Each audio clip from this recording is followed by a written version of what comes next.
बहुत समय पहले की बात है। एक गांव में रघु नाम का किसान रहता था। उसके परिवार में सिर्फ रघु और उसकी पत्नी रहती थी। एक दिन वह किसान और उसकी पत्नी अनाज बेचने के लिए दूसरे नगर गए थे।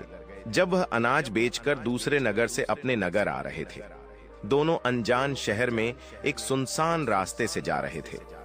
जब वह दूसरे राज्य की सीमा से निकले तो उन्हें रास्ते में कुछ डाकू मिल गए और उन डाकुओं ने उस किसान और उसकी पत्नी के पास जो कुछ भी था वह सब कुछ लूट लिया। और इस तरह किसान और उसकी पत्नी को डाकुओं ने भिखारी बना दिया। इसके बाद डाकुओं का गिरोह वहां से चला गया। डाकू तो चले गए, लेकिन किसान और उसकी पत्नी को लूटने के बाद वह दोनों चिंता में पड़ गए और सोचने लगे कि आगे क्या किया जाए।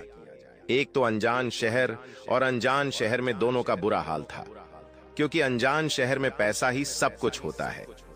किसान अपनी पत्नी को लेकर अनजान शहर की तरफ बढ़ने लगा। उसे यह चिंता खाए जा रही थी कि अब मैं क्या करूं, और करूं तो करूं कैसे। वह इसी चिंता में चला ही जा रहा था कि नगर के बाहर एक महात्मा की कुटिया दिखाई दी।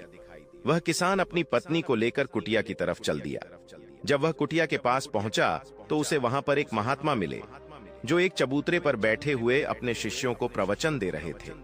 महात्मा को देखकर किसान सोचने लगा, क्यों ना इन साधु महाराज को अपनी समस्या बताऊं, शायद यह मेरी समस्या का कुछ समाधान कर दें। ऐसा विचार करके वह किसान उन साधु महात्मा के पास पहुंच गया और उन्हें प्रणाम किया।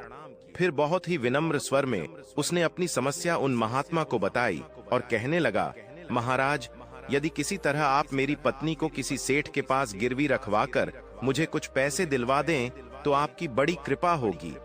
जब साधु ने किसान की बात सुनी तो उस साधु महात्मा को उस किसान पर दया आ गई। साधु ने अपने परिचित सेठ के बारे में बताया और उस किसान को उसके पास भेज दिया। किसान अपनी पत्नी को लेकर उस सेठ के पास पहुंच गया और उस सेठ से हाथ जोड़कर कहने लगा, सेठ जी, मुझे कुछ पैसों की आवश्यकता है। मेरे पास गिरवी रखने के लिए और तो कुछ नहीं है, बस मेरी पत्नी है। आप मेरी पत्नी को गिरवी रखकर मुझे कुछ पैसे दे दीजिए। मैं उन पैसों से कोई व्यापार करके जल्दी ही आपकी रकम ब्याज सहित वापस कर दूंगा और अपनी पत्नी को आपसे छुड़ा लूंगा। तब तक मेरी पत्नी आपके दिए हुए पैसों में आपके पास गिरवी रहेगी। सेठ ने जब उस किसान की बात सुनी तो वह पैसे देने के लिए तैयार हो गया और पैसों के बदले में किसान की पत्नी को अपने पास गिरवी रख लिया। किसान सेठ के पास अपनी पत्नी को गिरवी रखकर और उस सेठ से कर्ज लेकर व्यापार करने के लिए आगे बढ़ गया। किसान ने उन रुपयों से अनाज का व्यापार शुरू कर दिया। वह अब किसान से व्यापारी बन गया। अब सस्ते दामों में किसानों से अनाज को खरीदता था और दूसरे जरूरतमंद किसानों को महंगे दामों में बेच देता था। इस प्रकार रघु ने उन पैसों से बहुत ही कम समय में अच्छा खासा धन अर्जित कर लिया। जब रघु ने खूब पैसा कमा लिया तो 8 महीने बाद फिर रघु उसी नगर में वापस लौट आया, जिस नगर में वह अपनी पत्नी को उस सेठ के पास गिरवी रखकर गया था। रघु नगर में आकर सीधा उस सेठ के पास पहुंच गया और सेठ के पास पहुंचकर कहने लगा, सेठ जी, मैं 8 महीने पहले आपके पास अपनी पत्नी को गिरवी रखकर गया था। आप अपना हिसाब करके मुझसे रुपए ले लीजिए और मेरी पत्नी को मुझे वापस लौटा दीजिए। यह सुनकर उस सेठ ने कहा, भाई क्या बताऊं, आज से 3 महीने पहले की बात है। तुम्हारी पत्नी अचानक बीमार पड़ गई और उस बीमारी के कारण तुम्हारी पत्नी की मृत्यु हो गई। मैंने तुम्हारी पत्नी का बहुत इलाज भी करवाया, अच्छे से अच्छे वैद्य को बताया, लेकिन मैं फिर भी तुम्हारी पत्नी को नहीं बचा सका।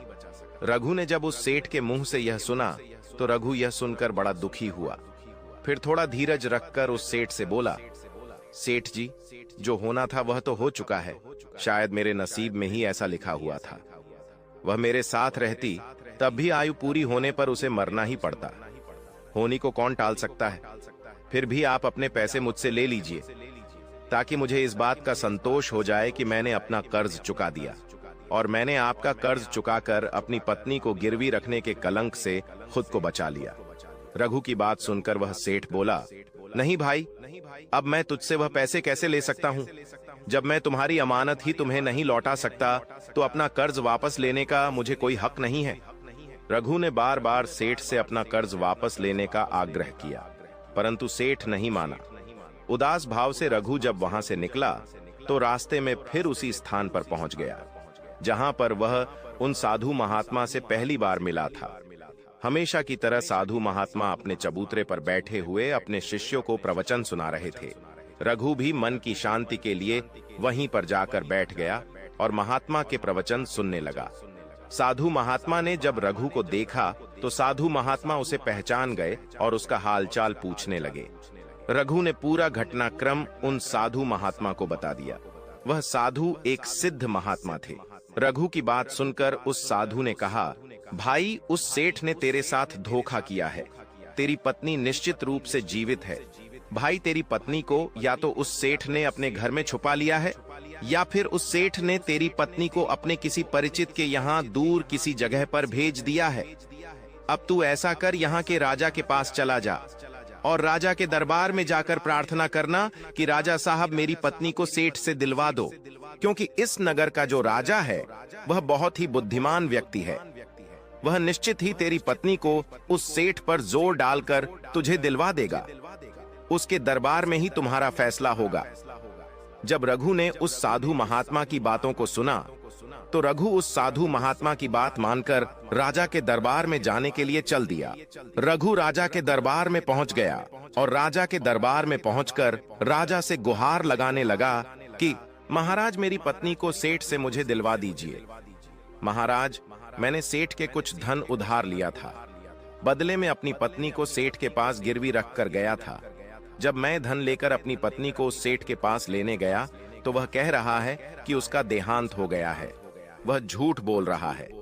रघु की प्रार्थना सुनकर राजा ने सेठ को दरबार में बुलाया और उससे कहा, सेठ, क्या यह बात सच है कि यह किसान कुछ रुपयों के बदले में अपनी पत्नी को तुम्हारे पास गिरवी रख कर गया था? सेठ ने स्वीकार करते हुए कहा कि हाँ राजन, किसान की यह बात बिल्कुल सच है। राजा ने फिर कहा, तुम इसकी पत्नी को क्यों नहीं लौटा रहे हो? राजा की बात सुनकर वह सेठ बोला, कैसे लौटा सकता हूं महाराज? मैंने इस किसान को बता तो दिया कि आज से 3 महीने पहले इसकी पत्नी की मृत्यु हो चुकी है। महाराज, अब मैं धर्मराज के पास जाकर तो इसकी पत्नी को वापस नहीं ला सकता। राजा ने पूछा, कोई गवाह है तुम्हारे पास जो इस बात की पुष्टि कर दे कि इसकी पत्नी की मृत्यु हो चुकी है? तो सेठ बोला, जी महाराज, इस बात की पुष्टि वह अच्छी तरह से कर देगा जिसने इस व्यापारी की पत्नी का इलाज किया था। वह 4 व्यक्ति भी इस बात की गवाही दे देंगे जो इसकी पत्नी को शमशान में जलाकर आए थे। उस सेठ ने यह बात इतने आत्मविश्वास के साथ कही कि राजा को भी उस पर भरोसा हो गया। तब राजा ने रघु से कहा, भाई, अगर तुम्हारी पत्नी जीवित होती तो हम तुम्हें अवश्य दिलवा देते। अब तो हमारी भी मजबूरी है। इस प्रकार राजा ने रघु को समझा बुझाकर वापस भेज दिया। रघु फिर से साधु महात्मा के पास पहुंच गया और जो कुछ दरबार में राजा और सेठ ने कहा वह सारी बातें साधु महात्मा को बता दी। यह सब सुनकर उस ज्ञानी महात्मा ने कहा, मैंने राजा को इतना विवेकहीन नहीं समझा था। मुझे दुख है कि उसने तुम्हारे साथ कोई न्याय नहीं किया। उस राजा ने सेठ की बातों पर तो यकीन कर लिया और तुम्हें समझा बुझाकर मेरे पास वापस भेज दिया। अब तुम मेरी एक बात सुनो। तुम एक बार फिर से राजा के पास जाओ और उसे कहना कि सिर्फ 3 घंटे के लिए वह अपनी राजगद्दी पर मुझे बैठने का अधिकार दे दें। अपने साधु महात्मा की बात सुनकर वह वैद्य राजा से बोला, महाराज सेठ जी मेरे औषधालय पर स्वयं आकर दवा ले जाते थे। साधु बोला, यानी तुम विश्वास के साथ यह नहीं कह सकते कि वह दवा सेठ रघु की पत्नी के लिए ही ले जाता था या फिर किसी और के लिए? साधु की बात सुनकर वह वैद्य बोला, हाँ महाराज, यह बात मैं यकीन के साथ तो नहीं कह सकता कि सेठ किसके लिए दवाई ले जाते थे, लेकिन सेठ जी मुझसे दवाई जरूर ले जाया करते थे। वैद्य की बात सुनकर वह साधु बोला, इसका मतलब तो यही हुआ कि तुम मरीज को बिना देखे ही दवाइयां देते हो। यह तो बहुत ही गंभीर है।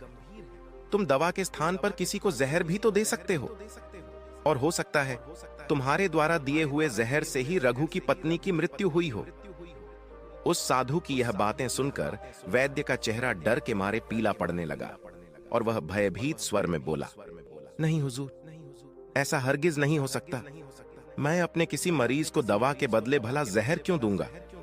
और इस तरह से मेरी सारी मान प्रतिष्ठा भी धूल में मिल जाएगी।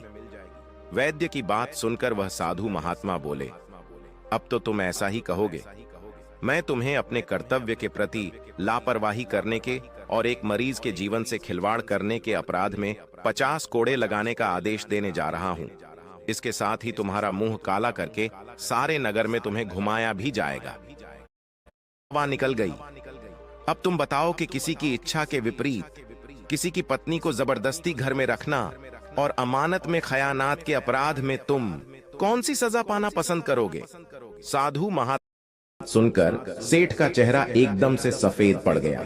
उसके मुंह से कोई बोल नहीं निकल सका।